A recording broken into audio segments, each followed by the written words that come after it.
जय जगन्नाथ नमस्कार welcome to RB teacher support मु राधा सार आपण सामने नुआ टॉपिक नुआ वीडियो सरकारी कर्मचारी मानकर option for shifting from NPS to UPS date September 30 पर्यंत एक्सटेंशन हो जाए। सेप्टेम्बर 30 सुधा जो माने पेंशन ऑप्शन को शिफ्ट करेंगे से ऑनलाइन सबमिट करिया पड़िबो। केउ पेंशन ऑप्शन आपण माने नेबे ताहा तो निजको निष्पत्ति नवा पड़िबो। आज वीडियो रे ऑप्शन चूज कला बेले आपण माननकु सुविधा हला बेली टिप्स ये वीडियो रखी वीडियो को शेष पर्यंत देखंतु।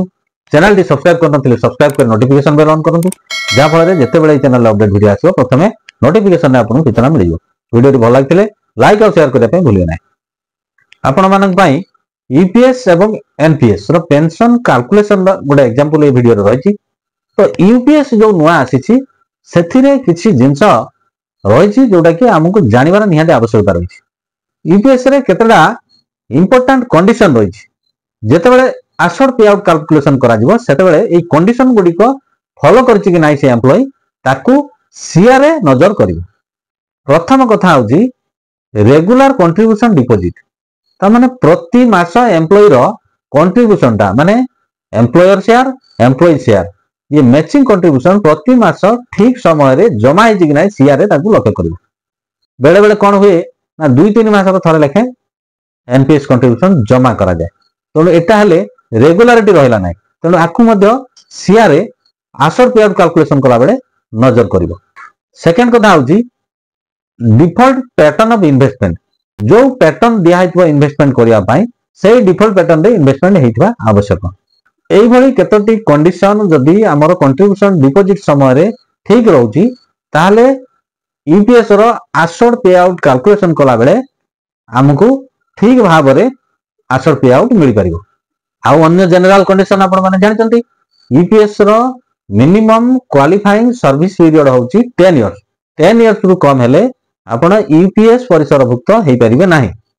25 इयर्स रु अबव क्वालिफाइंग सर्विस हेले आपण फुल पेंशन पाइबे।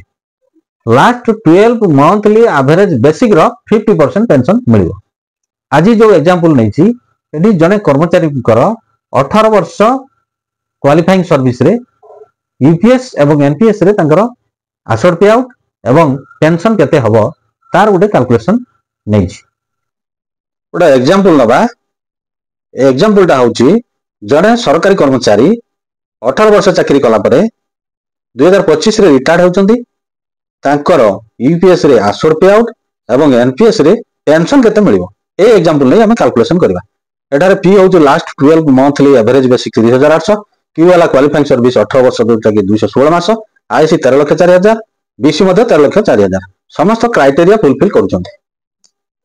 यूपीएस रे आसोड पे आउट कैलकुलेशन करबा तार फार्मूला अछि फार्मूला होची p/2 * q/300 * ic/bc p वाला 3800/2 * 216/300 * 13,04,000 13,04,000 तो तांकर अप्रोक्सीमेटली पेंशन होची केते ना 11,088 टका। एनपीएस रे पेंशन कैलकुलेशन करबा 18 वर्ष रे टोटल फंड वैल्यू हला 13,04,000 अप्रोक्सीमेटली रिटायरमेंट बेले लमसम 60% नै जिवे 7,82,400 रेस्ट जो 5,21,600 रहबो सेटा पेंशन एन्युटी इन्वेस्टमेंट हबो सेति जो रिटर्न आसीबो से अनुसार पेंशन फिक्स हबो। जदि आमे अनुमानिक 10% पर एनम पेंशन एन्युटी रु रिटर्न धरिबा तबे 5,21,000 10% 52,100 ताले मासिक पेंशन तांको 4,342 भली मिलिबो। आशा कर वीडियो टी आपण माने पे इंफॉर्मेटिव हेतिबो। चैनल टी सब्सक्राइब करनथिले सब्सक्राइब करे नोटिफिकेशन बेल ऑन करंतु जा फल रे जेते बेले ई चैनल रे अपडेट वीडियो आसीबो प्रथमे नोटिफिकेशन रे आपन सूचना मिलिबो।